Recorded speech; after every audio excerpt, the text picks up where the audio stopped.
Hey everyone, it's Shawn McBride. Welcome to today's special program where we talk about the amazing opportunities coming up in 2022. Dr. Gatty, who will be joining me in just a minute, will be talking with us about what are we seeing. I mean, this is a really unique business environment. We've seen a lot of different things. It's been unusual, and what we think is it's creating a era of opportunity for businesses that position themselves well, that capitalize on it. This is our chance to potentially jump on things and get ahead. And we want to bring that lesson to you. Also, it's my first LinkedIn Live. So if you haven't joined me on the LinkedIn platform, you can find me there, Shawn McBride. And Dr. Ann Gatty is on LinkedIn as well. So I suggest you follow her as well because we were posting about this. We wrote a book called Redirection. It is about redirecting yourself and your business to take advantage of opportunities from the COVID-19 pandemic. And we're seeing some additional opportunities open up as we get into 2022. So let me bring Dr. Ann up on the screen. Good to see you this morning. It's good to be here, Shawn. Yes, I know. I'm excited. First time we've gone on LinkedIn Live. So anybody in LinkedIn land that's seeing us, drop a comment. Let us know you're watching in because we're just doing that for the first time. This is a time of opportunity, Dr. Ann. I mean, I love it because I'm sitting here and I think a lot of people are upset because maybe the chess pieces have been arranged in a different way than they were ever arranged before. And maybe they were playing their chess game and things got moved. But I'm looking at it like, hey, now we can reassess the board and we can find new ways to capitalize on things versus saying, hey, you took my toy. What do you see?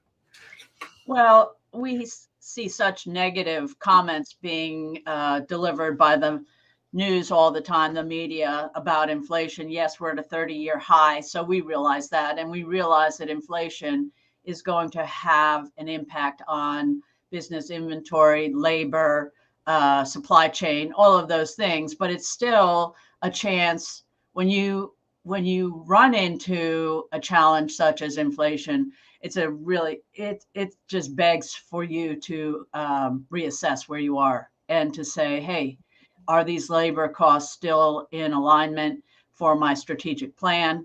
Are there other ways I can do things? It forces you to rethink, and Yeah, that I mean, looks for redirection, as we have stated before. well, yeah, I think that's right. I mean, I think, typically we're supposed to go back and revisit our businesses. And I think a lot of people get into, what I call incrementalism, right? Right. Little improvement here, little improvement here, little improvement here. And it's the rare business that goes back and looks at their business fundamentally and looks at it from a strategic standpoint. I think this is that opportunity is to not only go back and re-examine your business from a strategic standpoint and say, are we even aligned with the right markets and the right services at the right Right. time? But also the market's shifting so fast that there's customers out there that are looking for new providers, looking for new services because, perhaps their current provider hasn't kept up Right. or they just have a need that nobody's addressing, right? That's the opportunity side of this is, yeah, we all need to go back and do the strategic work. But we could see opportunities perhaps that were never there before because the market has shifted. Our customers have shifted. Well, we also talk about opportunity management, and that's really what we're addressing here today, because like you say, incrementalism is not going to get you very far, obviously, because you're taking such small steps. And it may be, as I work with one client this week, you have to rip the Band-Aid off. You just can't sort of take it one little bit at a time because it's going to continue to hurt. But it may be a time to make those difficult decisions. But what we're not suggesting is that you just cut, and say, well, we're going to cut labor costs, we're going to cut back on everything so that we can continue doing what we're doing. We're just saying, you and I are saying that the world has shifted and that we're trying to encourage people to look at growth rather than just survival. This is a time, how can I thrive? What can I do differently? And yes, the inflation is a challenge. So is energy costs. That's another thing that we're looking at that's going to be a challenge. And we're going into winter. And so people are, getting afraid of what those energy costs are going to look like. We know what's happening at the gas pump. So we do have to take that into account. Yeah, not to mention the open close regulatory environment, open your business, close your business. Now you have to check people's IDs. It's just for a lot of businesses, there's a whole lot of uncertainty there. But to the greater point, it's not an opportunity to say, how do we save a little money and keep rolling the same way we're doing? This is the opportunity to sit down and say, are we even rolling the right direction? Take an inventory of your skills, right? What we find with our businesses and invariably all of our clients' businesses is there are core skills that can be remapped to other value-added services for our clients, right? So if we are strategic leaders, we sit down and say, okay, what do our clients need? What does our team have? How do we pair those two? Rather than just saying, hey, how do we keep cutting the cost of what we're offering? How do we, beg a client to keep us? If we do it correctly, we're looking at realigning to add more value.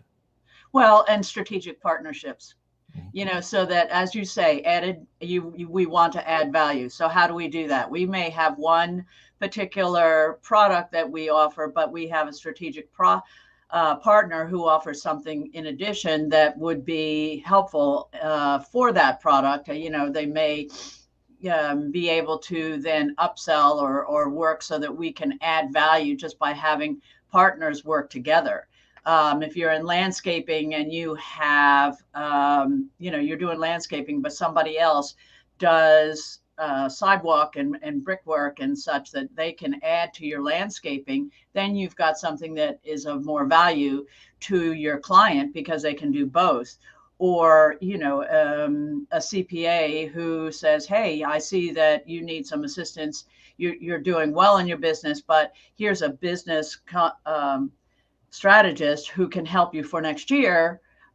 So that you can do better with managing your funds that we have. I see where, how we're taking care of the taxes, but let's put the two, let's work with this person as well. So this is a time for really looking at strategic partnerships, I think. And it gives you different services that you can provide when you start coupling things together. Yeah. Not to mention, and I think this is a trend you and I have started to look at a lot too, is there are a lot of new business owners out there now, right? So a lot of people who are just happy having a job, cruising along, they make a good salary, doing good in corporate America. The values have shifted, right? I mean, this open and close economy, you got to come to the office now you don't have to come to the office, now you got to work from home.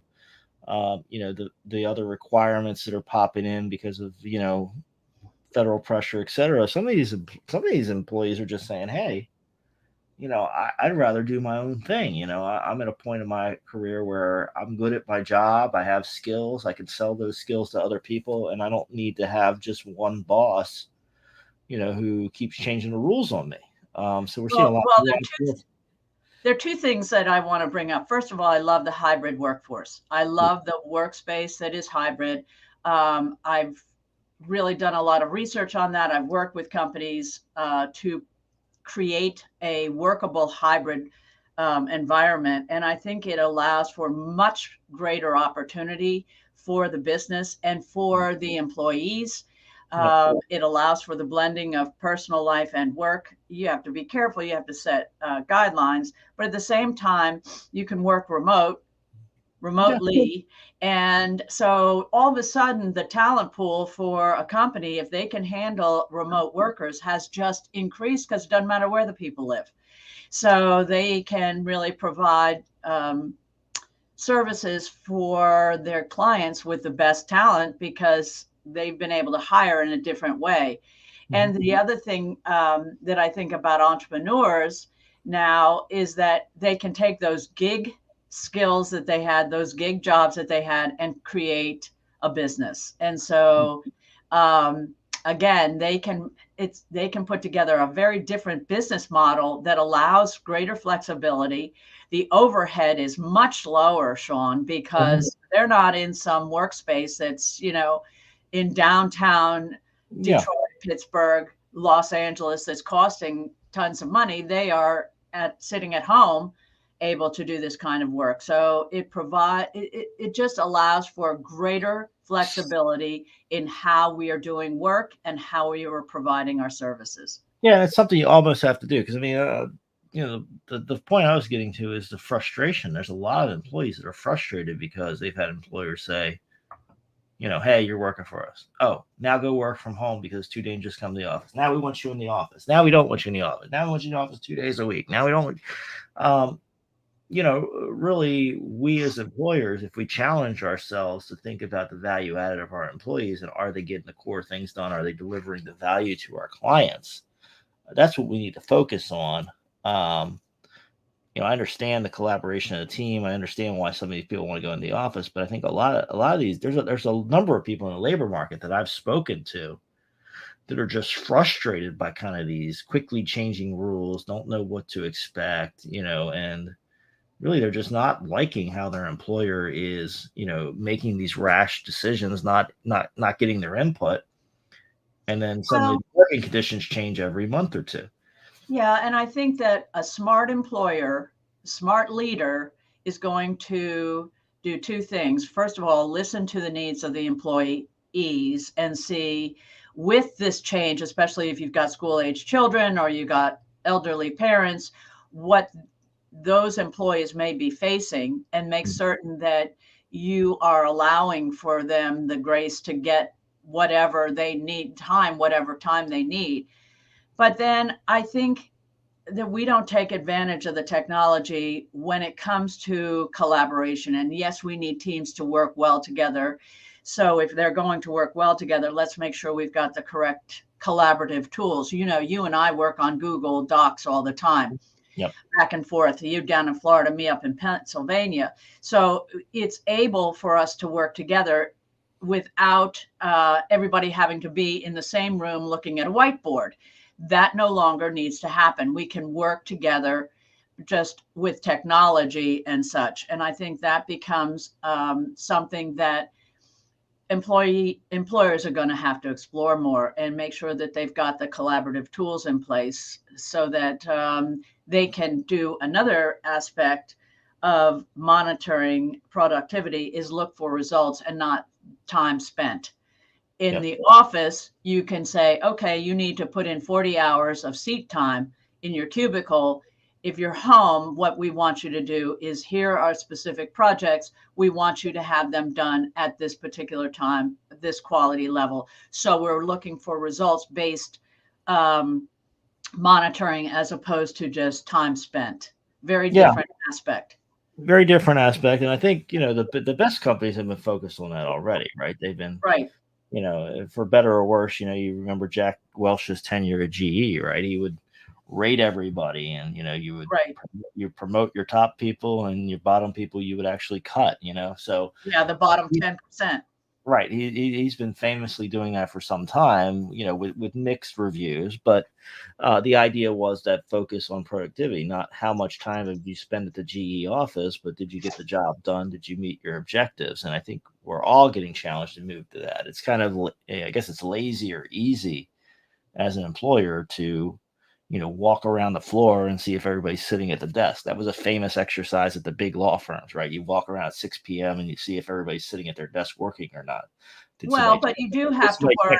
Early, You do have to worry about those that are non-exempt and that are hourly wages. So you still have to figure a way to look at their results, and make certain that they're putting in, you're basing their wages on time. So you have to find a strategic there's a very way to monitor that.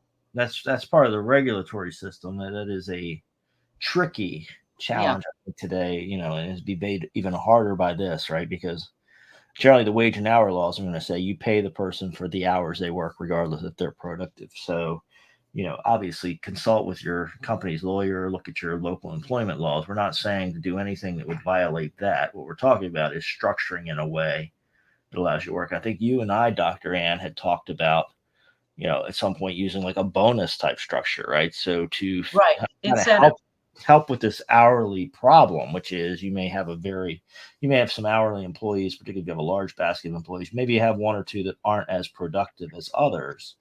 But if you have these good solid metrics of what you want done, Right. what it should take, what you could do is pay everybody an hourly rate that complies with law, regardless of how many hours they work. So if they work overtime, whatever, you comply with all the applicable laws, pay them that minimum Right. required by law. But then you do a nice bonus to add additional compensation for the employees that meet all the metrics and go above and beyond. You could use kind of that hybrid pay model to match that, but you do have to comply with the existing system, which is largely based on hours inputted, not output. Right. And if we now switch and look at the consumer, we realize that those patterns are changing a great deal. And in going back to your bonus, which I think is a very solid piece of advice, you can also use that for bringing in new clients or bringing in, customer base. That Yes. there's another way to incentivize with bonuses, but we have to look at the fact that today businesses better have an online presence, and they not only that, but they need to realize that in this day and age, a lot of people are going to be searching them online to see whether or not they even want to do business with them, and two, if they do want to do business with them, how is the business able to supply either products or services through online technology. Yeah, you got to look at that. I mean, obviously, almost everybody is looking for goods and services online. That has become the default platform. Uh, I don't, I don't know how many years it's been since I had a yellow page delivered to my door. Right, used to be every year you'd go out there one day and there'd be this big book sitting on your front porch. You'd bring the new one in, you throw out the old one, and you'd move on. Right, that doesn't happen anymore. It's all online, and we keep Right. and most of us, that's our default buying modus. Right, we go back and we search and we say who's Right. good. There is something to be said for word of mouth, and I'll tell you, for higher end goods, for custom goods, that types of things. I know my law firm, when I track it back, yeah, people might find me online, but they also spend a lot of time asking their friends, like, who do you recommend? Lawyers, Right. CPAs, business consultants. That word of mouth piece of it, managing, is important. But overall, there is a change in how people are buying and what they're Right. buying too, right? A lot of people now, we had the experience economy, which is still there, but there was a lot of focus on travel, outward experience, even in the corporate environment, conferences, events, getaways, retreats. There was this whole focus on this experience economy, which I think is there and will come back, but that's certainly been lessened now. And now people are like, what do I do in home? Make my home nicer, make my workspace at home nicer. The definite shift in what people are buying and how they're allocating their money, both business and personally. But they're also buying it online. I mean, you're buying your groceries online, you're buying your home improvement online, you're buying Oh, your yeah. clothes online, so pet supplies online, telemedicine.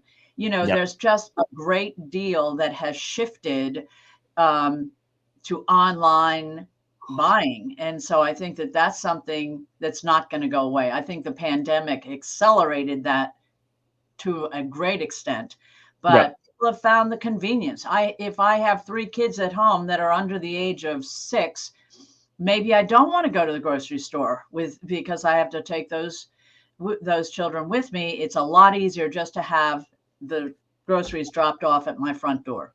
Yeah, that's right. Absolutely. And so that means we as businesses, we also have to shift, right? The market has clearly shifted, and a lot of us believe that that is a long-term shift. People talked about going back to normal or whatever. Well, even if we go back, we're not going back to where we were. We're going to some different place where people do spend more time online. They do buy more online. They do more from their home office. I think all of that is now become a long-term trend that we're not going backwards on. So even if we go back, we're not going back to where we were, going back to a different place, which challenges us as business owners and business leaders as we're tapping into this market. We've got to say, where are our customers at now? Well, Because and they're they not, need they're not buying what they were buying in 2019, right? They're buying a different portfolio of goods they and what services. they need is to trust us. And so if you are a plumber, for example, you Mhm. probably could find some great value if you had on YouTube, for example, and were able to show how to do a easy fix in your plumbing, Yes. how to fix a toilet, how to fix, You're your talking. sink or You're talking. something. Yeah, And then, you're talking about our friend Roger Wakefield, who's the yeah, plumber on YouTube all the time, and but that's that's exactly what people want to see. It's like, oh, how do I fix that? I'm going to go to YouTube and figure that out. How right. do I change the clock on my dashboard of my car? I'm Yeah, going to go to YouTube and find out how to right. do that. So Yep. the smart companies are going to have some of those examples. How do Yep. I fill my fountain pen, or anything Right. people are going to YouTube. Yeah. So the do-it-yourself explanations are getting a great deal of traffic. Yep. And if I can advise clients in any of these industries, even if it's coaching, service, taxes, anything you're doing, getting online and having a conversation with your potential clients is really a Yeah. great way to market at this I point. will. I will tell you, for a good percentage of my clients now, that's where they've met me. They met me online. They've seen me in videos. They've seen me on YouTube. They've seen me being interviewed. They've seen me on podcasts. They've seen my face. They've heard my voice. They've gotten to know who I am before they even picked up the phone to call me. And Yeah, so that is definitely that was a trend prior to this. I think that's even more so now, particularly when they may not be going out to meet your competitors, right? I don't know whether we don't know everybody's industry that's viewing right now, but your office might be open, closed. You might be seeing people in person. You might not be. But what I can tell you is your potential customer is probably looking online. They're checking right. you out. They're getting to know you. They're getting to know your competitor. They're checking out your personality style. They're seeing what you talk about, what you really show an expertise in, what you're good at, and then they're going to make a buying decision. So that was started well before the pandemic, but I think the pandemic has really embraced that, and it forced a lot of people into comfort with video and online that weren't comfortable with it. Right. So the size of that market has drastically increased. Well, and I think it's been a lot of fun for you and me as we're trying to polish off uh, our publication for the entrepreneurial journey to CEO. But every time we get to what we think is a finish line, then there's a dramatic shift. We went through Yeah. the pandemic, and we just keep having advice we want to add. But I do think that that's one of the things that entrepreneurs need to realize, no matter what the environment is that we are dealing with presently or in the next 5 years, there is a particular journey that we need to go through. Not only what your idea is, but then also being able to say, here's how we begin to put things together to scale, to be able to hire people in, build a marketing plan. There still are some just rudimentary business decisions that have to be made, and business strategies that have to be put in place, no matter what the environment is. And I think that I don't want people to get the idea that just because we're in this coming out of a pandemic and we have all these opportunities, that there isn't going to be some hard work that has to be put Oh, together just as you're building out a business, no matter what. yeah, and I think those shifts and changes are becoming more of a reality, right? We've obviously had a lot of technology. We've had a lot of stuff over the last couple of decades that have been shifting business, right? The move online did not start with the pandemic. It started before. It just got acceleration because of the Right. pandemic. The work from home trend. I mean, these macro trends are continuing. We're going to continue to see shifts. We're Change seeing a is lot. Yeah, inevitable. right. And I think that becomes part of the normal. And I think you and Right.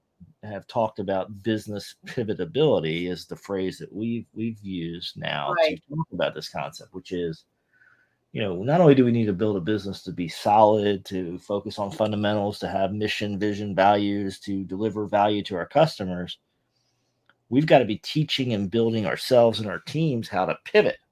We've got to be ready to shift and shift quickly, because we've done it now a couple of times, particularly with this pandemic. But this is a new normal. I believe that there is going to be more and more shifts in the market as the Well, world. we talk about agility too, and that's why we are looking for businesses putting together that are able to be agile and move with those shifts as they continue. And which is why Yeah. we wrote that little book, Redirection, because you not only are we trying to help businesses survive, we want them to thrive. And we do that by having an agile workforce, being able to look at your supply chain and say, okay, if we can't get things this way, how can we get things, and have a couple of different choices already in place. So you have not only plan A, but plan B, C, and D. And then we also say that the how we communicate and deliver to our customers, how can we make certain that no matter what, we can get them what they need when they need it. So, we're looking for options at all times so that we can be agile as we need to be. And that's where the pivotability comes into play. Yeah, and some of this points to really building a process to being ready to pivot, right? I mean, we know that's going to happen, and as you and I talked about, core skills never go out of style, right? There are certain things that you can get really good at yourself and have your team work on, and they are going to help you regardless of wherever the puck goes. And you talk about Wayne Gretzky and skating to the puck on some of our other videos. But wherever that puck ends up at, if you're good at these core skills, you're going to get there faster, right? Like Wayne Gretzky obviously was always in great physical shape as a hockey player. So regardless of whatever else is going on the ice, being in great physical shape is going to help you do your job better. And, Right. and having these core skills is going to help you get to where you need to go. Well, no matter what, a leader, the number one characteristic that people look for is the ability to inspire. And so no matter what the outlook is for the business, there's a need for authentic communication and the ability to inspire. But and so the leader has to be inspired. And that's why we talk about opportunity management, sort of saying, hey, here's some ways that we can shift and move so that we are able to use this pandemic and learn from things, learn from the changing, shifting environment, and move forward. And that's why, you and I know from our own experience that leadership can be a lonely place. When you're running a company, it's lonely to be on top. So that's why we try and have some of these videos, is just to say, hey, we're there. We understand that. We've gone through this. We've run businesses. We've built businesses. So we are looking to put together sort of we're not calling it a master class. What are we calling it? A power class. Yeah, power class, the community. Have a group of people that just get together and say, hey, here are the challenges I'm experiencing. What do you guys think? So that, you have this constant conversation going on so that people don't feel like they're trying to solve this all by themselves. Everybody has their core skills, but they also have some areas where they could use some assistance. Yeah, it's hard to get honest feedback within your company. I mean, let's face it, folks. We work with some business owners. We know you can't go to your employees and say, hey, what do I need to improve on?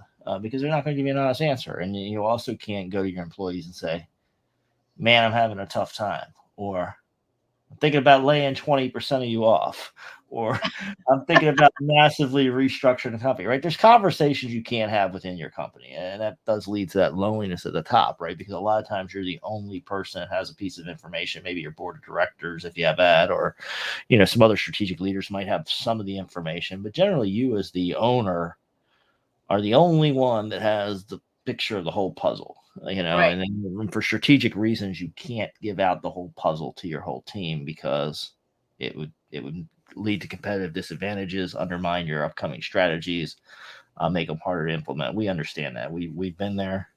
our clients have been there. And so, Dr. Ann and I obviously have built a community of other leaders that we work with regularly, that we consult and that we talk to. And what we're working on building here, and you guys are kind of on the ground floor of, if you're interested, just reach out to us, is we're building communities of other business owners where you can work with other business owners and really talk about these issues and noodle through these issues and figure them out.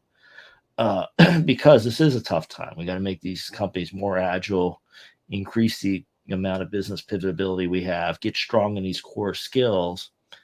And while we obviously know we're all going to take it to our teams, we can't take it to them in a way that's going to surprise them or cause them to fight back or resist. So we need to, there's ways to do this correctly, which you can socialize with other business leaders. And so other your peers, other company owners in different industries can help us get through this versus trying to do it all on your own and then spring it on your team and hit a lot of resistance. So that's what we're talking about really, is this business pivotability is critical. And you've got to implement the strategies to get you there the right way. And that usually is going to require you building your own team outside of your company in order to do it, because most of the time you're not going to be able to have these conversations internally because of the politics and the fact that you may have some employees resist. And, some people don't like change. And well, you're talking about culture too, and that's the hardest thing to change. So they are going to, some of them that are very comfortable in the way things were and the way things had been done are going to resist change. And therefore, they're going to look at ways to sabotage your change if you're not careful. So that's where the inspiration comes in, so that people are on board and they understand why we're doing what we're doing in our change and how it's going to make things better, and that they feel comfortable. There's a comfort level there that they know that, they're not just being sent to the wolves kind of thing, that you're partnering with them all the way through this. So it becomes a great, great need for strategic communication, that you're communicating well with those as you are changing. But that means you need to know why you're doing what you're doing. That's right. And, and part of this is, what are your core philosophies, and I think, something that almost every business owner agrees with is, you have some core constituencies in your business you got to service. And obviously, one of them is, your investors or yourself. You've got a financial interest in this, and you've got to have a reasonable return on investment, both now and long term, right? You can't just burn the wick out, right? You can't stick to your business. And if your business isn't improving, put yourself in a situation where your business value decreases or perhaps even goes out of business in 10 or 15 years. That's not a reasonable path forward. You have your employees, they are stakeholders. Your customers, your suppliers can in many cases be stakeholders. You're part of a community. And most of the business owners I speak with are concerned with not just their financial bottom line, but the community. But to continue to be part of that community, to add value to that community, and to be an important part of that community, you've got to shore up your own financial strength now and in the future. And so you got to take the whole picture into account, and you've got to make the moves that are right for your long term. And what we're talking about here, Dr. Ann, I'll pass it over to you just in a second, is, you've got to look at the entire community, you've got to look at the entire picture. And if you have elements of your business that are resistant to change, you've got to work past it, because you've got to protect the whole for everybody's benefit. You can't just let a part of your company pull you down or harm your long-term strength. Well, it's building relationships.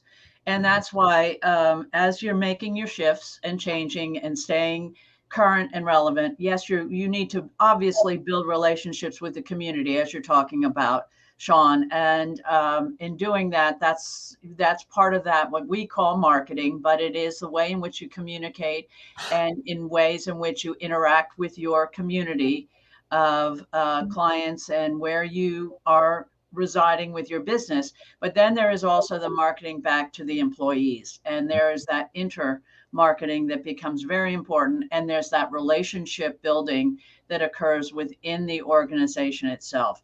And so really, when I think about building a business, and we talk about it and we really haven't gotten into it because it's every business is so different, but the financials are incredibly important, and being able to analyze prior years and or as making predictions, financial predictions. That's why having someone who understands finance is very important, especially if you had to have a great idea, but your background is not finance. Then having somebody on board that you can consult with in financing is important. And we really haven't touched upon it, but we talk about labor and employees and such, and just we have to be realistic and say, you need to also be able to have somebody that we're talking with, because that's one of the major areas I work within. But employee law, HR, human resources is an incredibly complex situation right now, and it just changes daily. As far as regulations, we skirted that issue a little bit, Shawn, but that's something too. I think that as you're building out your business, understanding the importance of staying in compliance and understanding how to work with those employees, not only just hiring them, but retaining them, because, we're going through the great resignation, Yeah.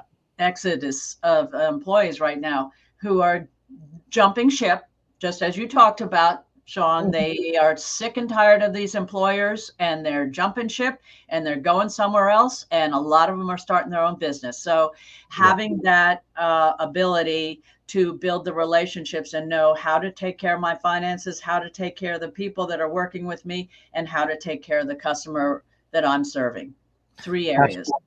Absolutely. And I think those are all critical things to double down on. And yeah, the regulatory piece of it, we talked a little bit about earlier, but wow. I mean, there's so many businesses now where they might have multiple locations, and one location's running like normal business, and another location is shut down, or they're in a situation where, one state is saying they have to do, exemptions to mandates in a certain way, and other states doing it another way. So absolutely critical that we not only comply now, but we need to keep in touch, and we need to be looking to our long-term compliance and what we're going to have to do in the future and how we can continue to shift. Because, at least for the near-term future, it looks like we may have some more quick shifts as we try to navigate how to get away from this current situation. Well, and that's why, to do that successfully, I think that my advice to any entrepreneur is that you have an advisory team. You talk to your banker, you talk to your CPA, you talk to your lawyer, you make sure that you're at least have them. Maybe you don't have to talk to them all the time, because, then you're building up some consulting expenses, but at least you have people that you can pick up the phone and talk to if you need to, just to see how things are going. But that's, again, circling back to where we are. That's one of the things we're trying to do, is to say, hey, we're building a collaborative team here of just fellow entrepreneurs who want to share together. Yeah, and you need to know who to turn to. I'll tell you, from my law firm experience, when I'm, working a law firm doing my regular job, yeah, much different experience between the existing client who I've worked with a couple of times. A lot of my clients cycle on, cycle off. Somebody I've worked with before, that's used my services before. Very fast to get involved. I know their business. We've had the conversations. I know their personality style. I can jump into a situation very quickly versus, and it's fine, but clients that call me out of the blue, maybe they got referred to me by another one of my clients or somebody else, and I don't know their business. I don't know their style. I don't understand the situation they're in until I do some more analysis. Very different experience. We get through it either way, but we can respond a lot faster when I know the client and I know the style, which speaks to the point, we know changes are coming. We know changes are coming legal, changes are coming in accounting, changes are coming in insurance, changes are coming in, employee regulations, changes are coming all over your business landscape. Having a good team and having people on the ready that are experts in the area, you've had a conversation with them, maybe met them for coffee, they know what your business is about. That little cup of coffee now, 6 months from now, when something surprisingly changes overnight, you don't have to spend 2 hours on the phone with the person explaining your style and your business philosophy to them. That can make all the difference, Dr. Ann. Well, and networking, just Yeah. having a network of people that you can talk to, network within your industry, so you can predict and be aware of what kind of change is coming down.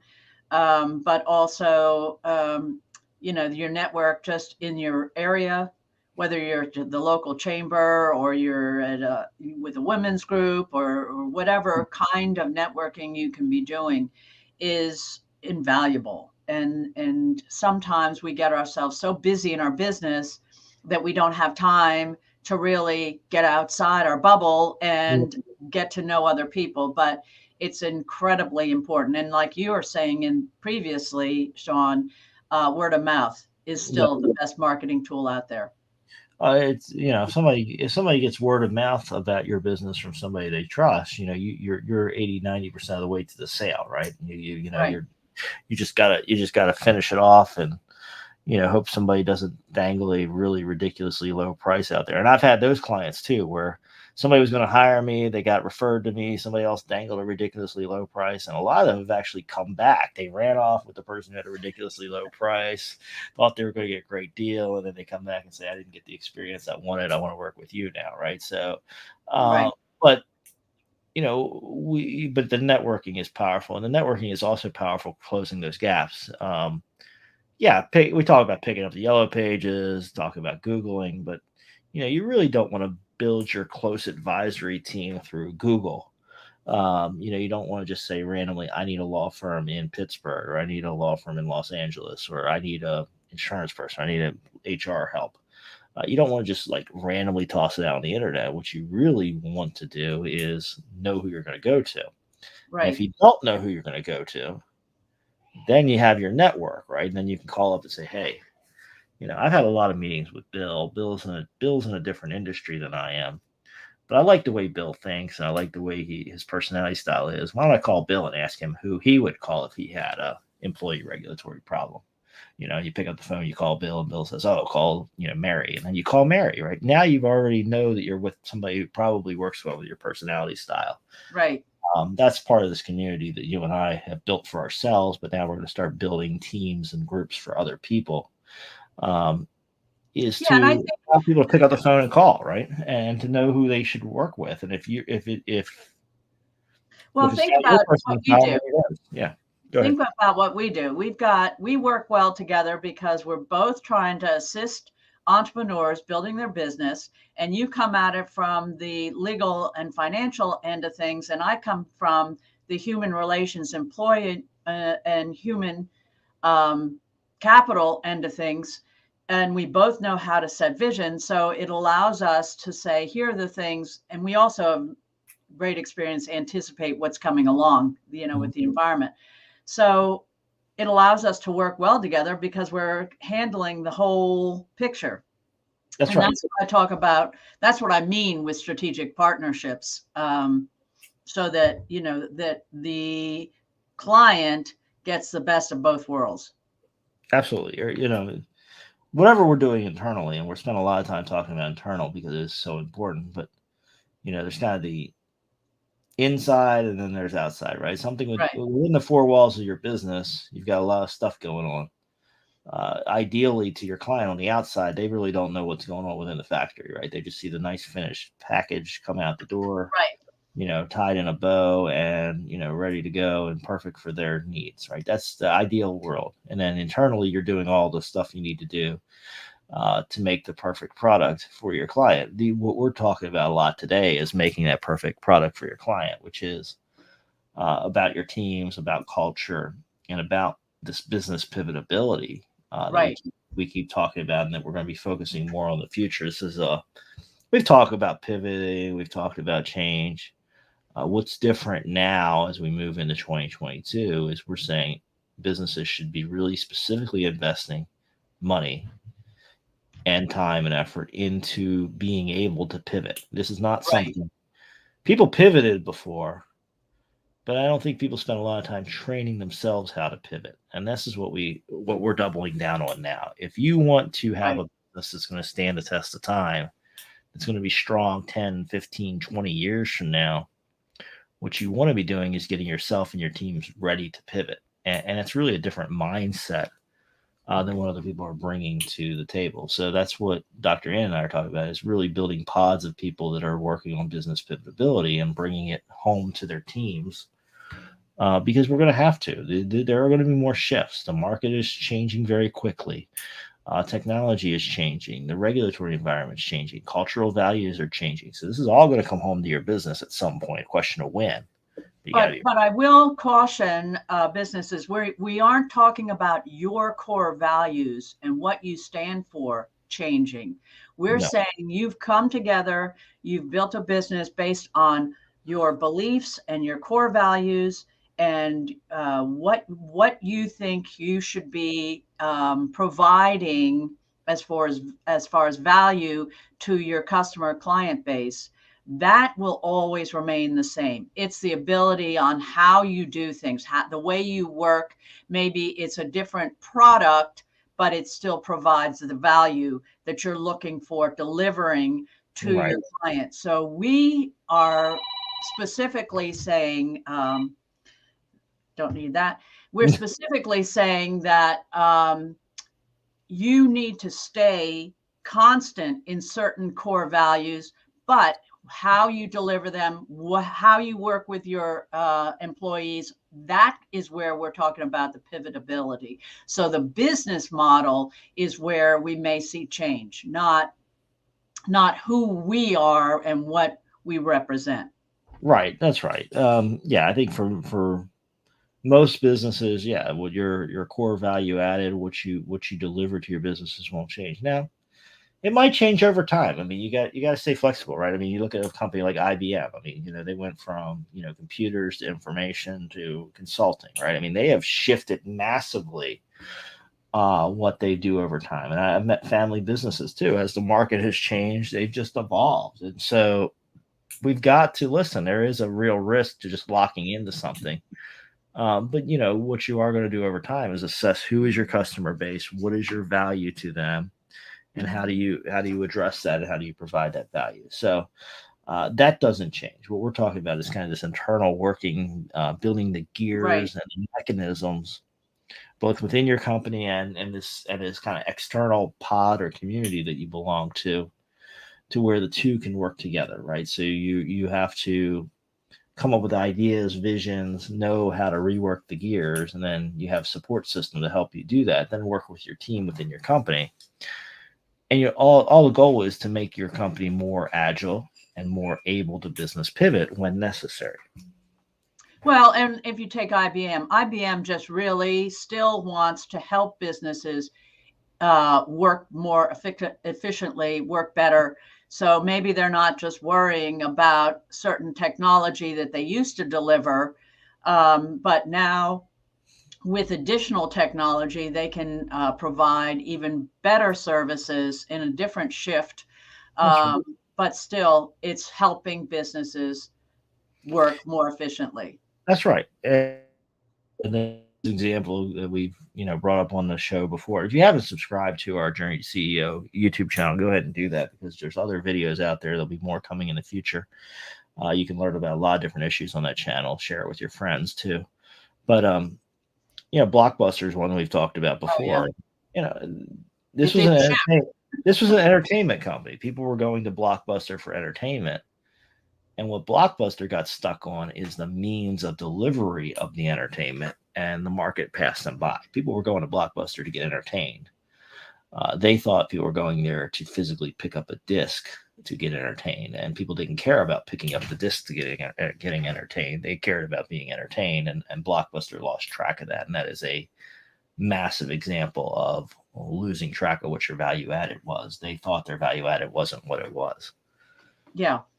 Yeah. And so because of that, obviously that entire enterprise went down. That's what we're talking about too here is, I don't think me or Dr. Ann are into scare tactics. We're just realistic, which is if you don't keep shifting your business and paying attention to what's happening in the market, getting this market intelligence, adjusting, you risk a blockbuster moment where the market passed you by and you didn't even realize that you were on thin ice at the time. Right. So, folks, we welcome you to reach out. We have a mailing list. I'll pop that up here on the screen in just a minute here. Get on our email list. We'll be sending updates. The redirection book is available on Amazon. You can go check that out. Subscribe to our YouTube channel. We are looking for a handful of people that want to be part of a beta group as we build these communities where business owners can network with each other, share these ideas, help each other, support each other through these changes. So I hope you'll check that opportunity out as well. So, Dr. Ann, final thoughts?